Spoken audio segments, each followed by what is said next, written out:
ښاغلی ولسمشر محمد اشرف غني وایي طالبانو افغانستان له نړیوالو انزاو سره مخامخ کړی دی. ډاکټر صاحب ښاغلی ولسمشر محمد اشرف غني طالبانو ته ویلي چې افغانستان مو خطرناک پړاو ته داخل کړی، باید ځان ترېنه وباسئ. د خرابات ټي وي چینل درنو لیدونکو سلام، ستړي مشئ، وخت مو بخیر. هیله لرم چې جوړ او روغ به یې. په سر کې یادونه کوم که خرابات ټي وي چینل مو نه وي سبسکرایب کړی، په درنښت سره خرابات ټي وي چینل سبسکرایب کړئ.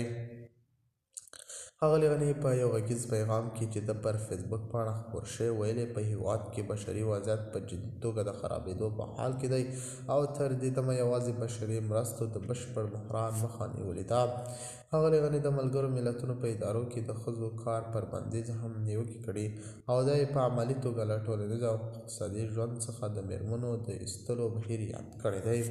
ښاغلي غني ویلي دا کړنې د ځانګړو محاسبو له مخې کېږي چې د نوموړي په وینا هېواد مطلق انزاو ته ولاړ شي.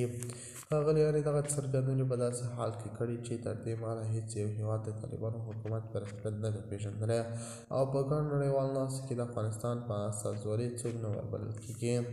دا وروستیو کې د ملګرو ملتونو مرستیال مشري ویلي په راتلونکو 2 اونیو کې د افغانستان د وضعیت په اړه د یو نړیوالې غونډې د جوړولو تکل لري چې طالبان د رسمیت پېژندنې په تړاو به هم پکې خبرې وشي.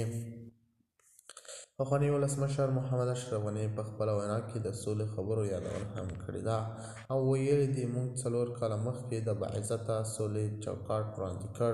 که په هغه اساس له شرطونو پرته د ملي خبرې شوی وای او په ګډه د حکومت بڼه ټاکل شوی وای، نن به دا مشکلات نه ول. نوموړي زیاته کړه پروسس کاملا له لاسه نه دی وتلی، باید بیرته هماغه چوکاټ ته ستانه شو او د ملت د ګټو لپاره د حقیقي ملي سوله راولو چې پر عدالت او مساوات ولاړه وي. د خرابات ټي وي چینل درنو لیدونکو دا و زموږ ته د مهال چمتو کړی خبر د الله په امان.